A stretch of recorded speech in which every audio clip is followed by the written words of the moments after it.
Welcome to This Week in East Brunswick. This week, Mayor Ira Oskowski donned his chef's hat at the Senior Center as host of the annual Mayor's Barbecue. The Children's Summer Theater wrapped up its 35th season this week with a production of Aladdin. And Great Oak Park is officially dedicated this week. All of this and much more is coming up. But first, here are some highlights from next week's programming on Channel 8. Tuesday night, Joan Farrell gets some travel tips from Jean Sowa and Joe Hegner on EB18. That's at 7 o'clock. At 7:30, the focus is on Rutgers soccer. Phil Hill talks with head coach Bob Riazzo on Sports Talk. Tuesday night is also your last opportunity to copy the commencement exercises of East Brunswick High School's class of 1994. That starts at 8 o'clock. Wednesday night's lineup includes a half hour of Exercise with Resistance with Lenore Kulik. That's on Look Great, Feel Great at 7. For Art's Sake follows at 7:30. Amy Medford talks with world-renowned artist George Siegel in his South Brunswick studio. Siegel has turned his attention from sculpting to painting recently, and Amy finds out why. A new edition of this local news program, This Week in East Brunswick, is on at 7 Thursday night. And at 7:30, Patty Sullivan talks with professionals and participants from the Haven program at JFK Medical Center about how to counsel kids who've suffered the loss of a loved one. Watch the Community Bulletin Board for additional programming information and announcements of local events.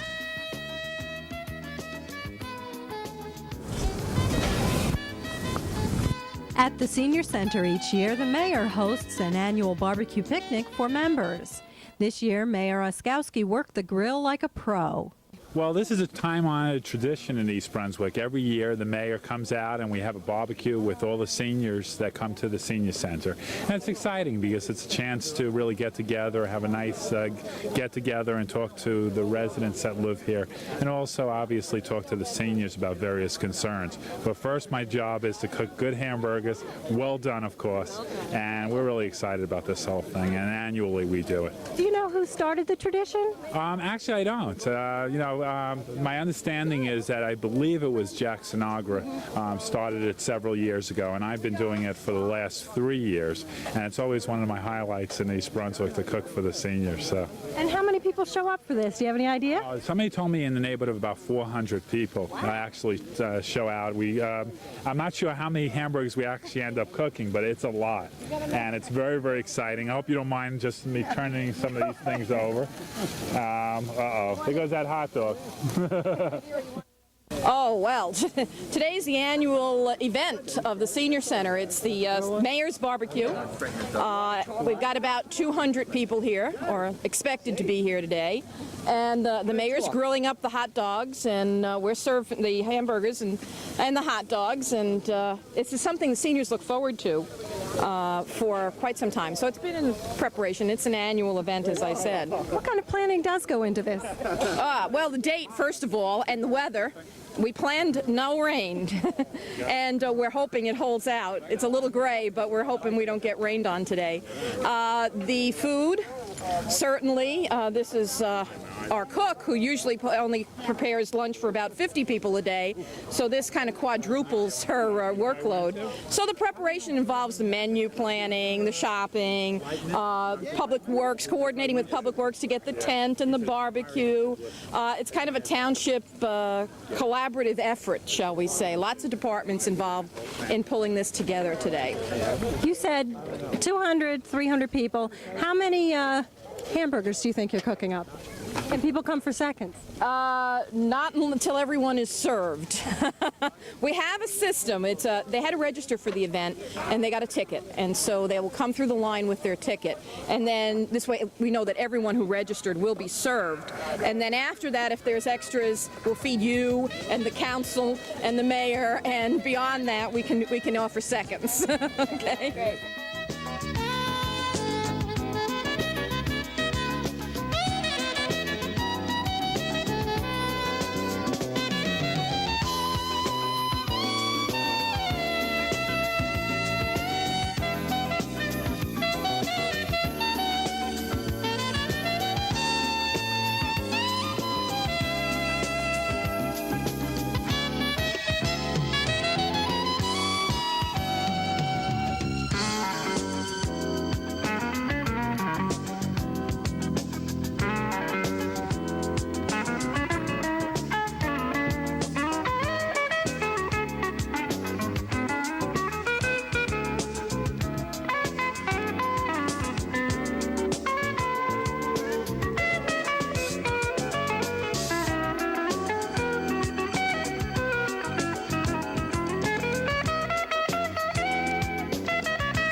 more information about the Senior Center, call 390-6896.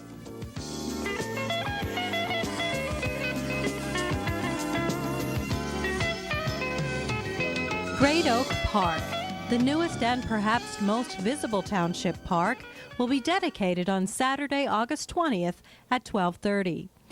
Located nearly in the middle of town, the park is bordered by Riders and Ruse Lanes and Winton Road. It's named for the huge 200-year-old oak tree at its center. The park was originally planned as a passive recreational area for walking and picnicking. A wide walkway meanders through the 5-acre park, which is landscaped with more than 85 different trees and shrubs. The park also includes about $20,000 worth of playground equipment, which is geared for preschoolers and is handicapped accessible. The spot has proved very attractive to youngsters and their parents.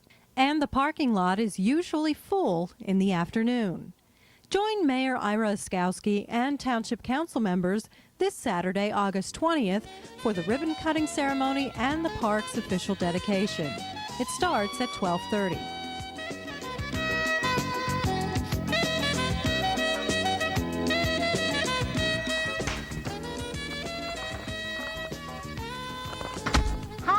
I'm Peggy Howells.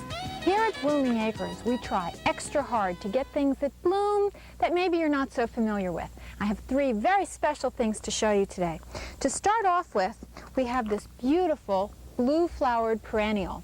It's a eupatorium. It blooms in late August and early September and is commonly called a perennial ageratum. You don't see this color very often, so it's special for that reason.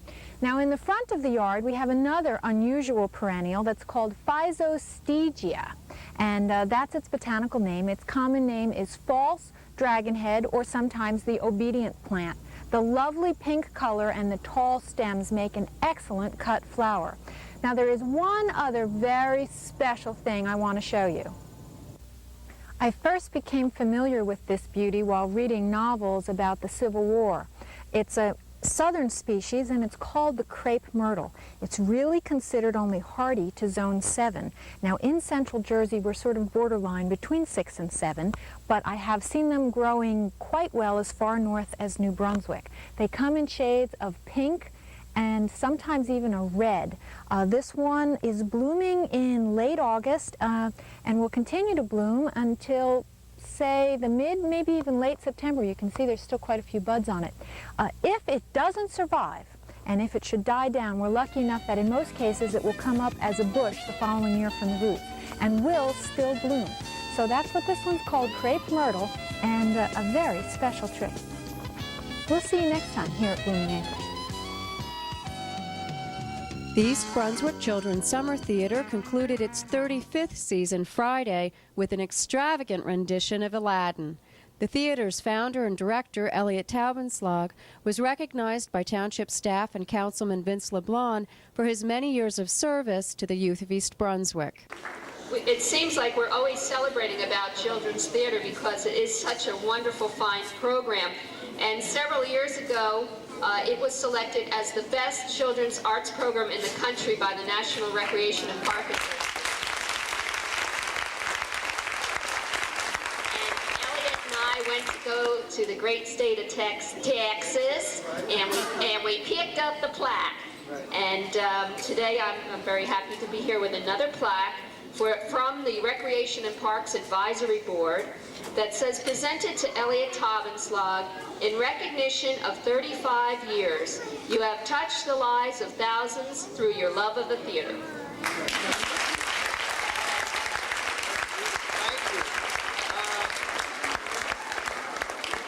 I'm not surprised what you said about Vince being in our show so many years ago. This week I had somebody who was in our show years ago. She was a teenager, and she brought her grandchild to see the show. and the grandchild wasn't that little, right? But we have been doing this for many, many years. Vince, I'm sorry. I did participate 30 years ago, and I was glad to have the opportunity to do that at that time.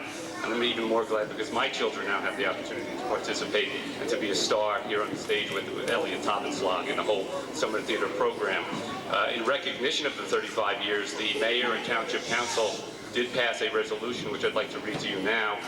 Whereas Elliot Tabenslag and the Children's Summer Theater Program is celebrating their 35th year in the Township of East Brunswick, and whereas the New Jersey Recreation and Parks Association in 1989 recognized the Children's Summer Theater Program as an excellent example of community arts programming, and whereas the National Recreation and Parks Association awarded the Dorothy Mullen Art and Humanities Award to the Children's Summer Theater Program in 1989, and whereas the Children's Summer Theater Program is a treasured and long-standing asset to the East Brunswick community, now therefore be it resolved by the Township of East Brunswick congratulates Elliot Tabenslag on this very important anniversary and wishes his continued success in enhancing the lives of the children of East Brunswick.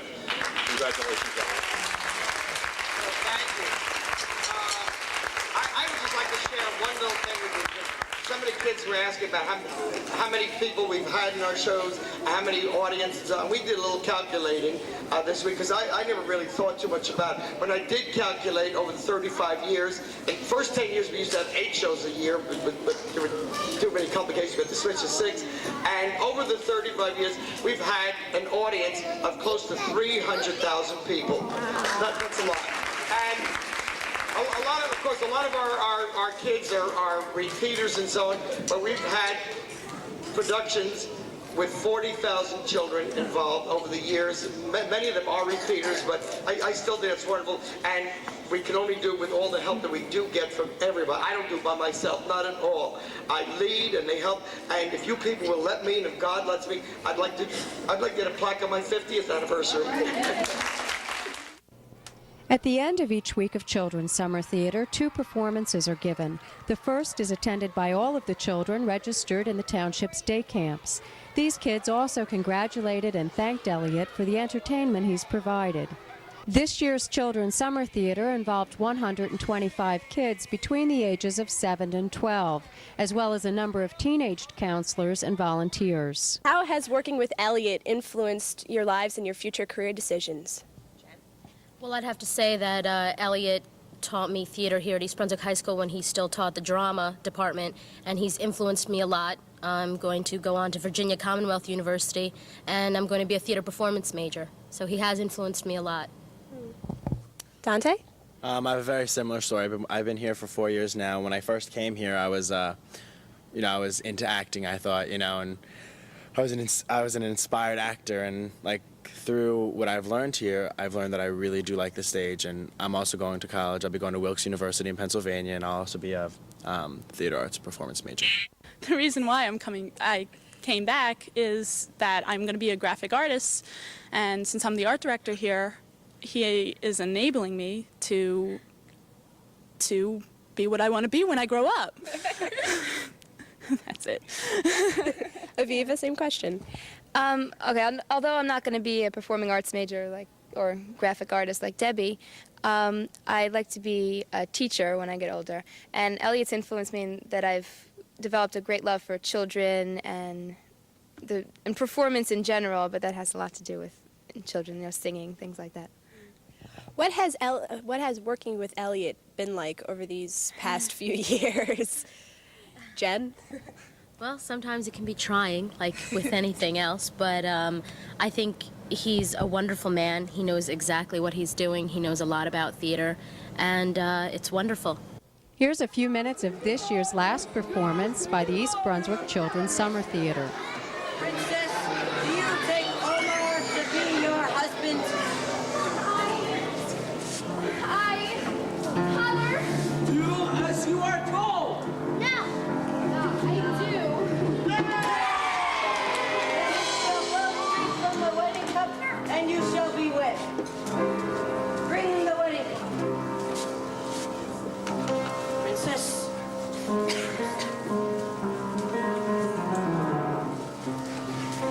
Omar, I'm going to be wed. Ah! You spilled the wine on me. Enough of this. I now pronounce you man and...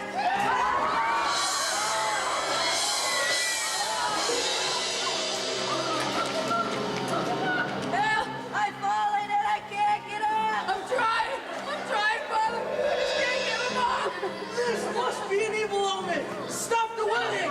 Stop the wedding! I will help him up! No! Don't let him touch the holy man! He's a nobody! Giant, I will help the holy man up! Rise, holy man!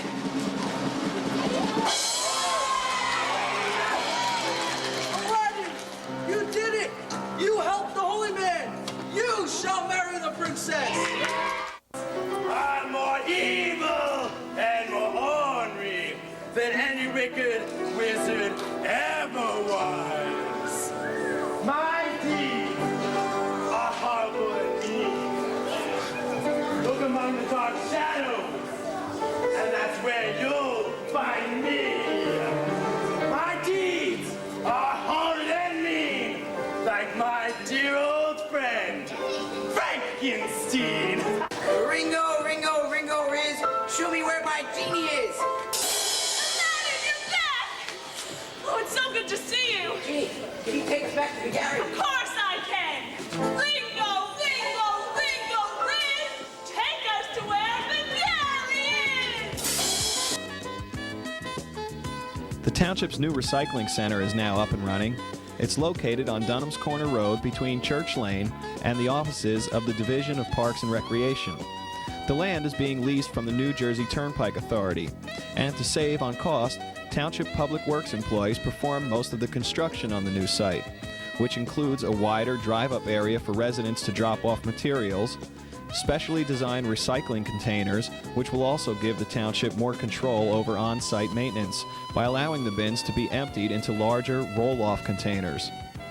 The township provides curbside pickups already for recyclables, but township officials say residents are already using the new facility. People can bring commingled recyclables, which include plastic, soda, milk, detergent containers, aluminum, tin, bimetal cans, and glass, newspaper, broken down corrugated cardboard, along with junk mail, newspaper inserts, telephone books, and magazines.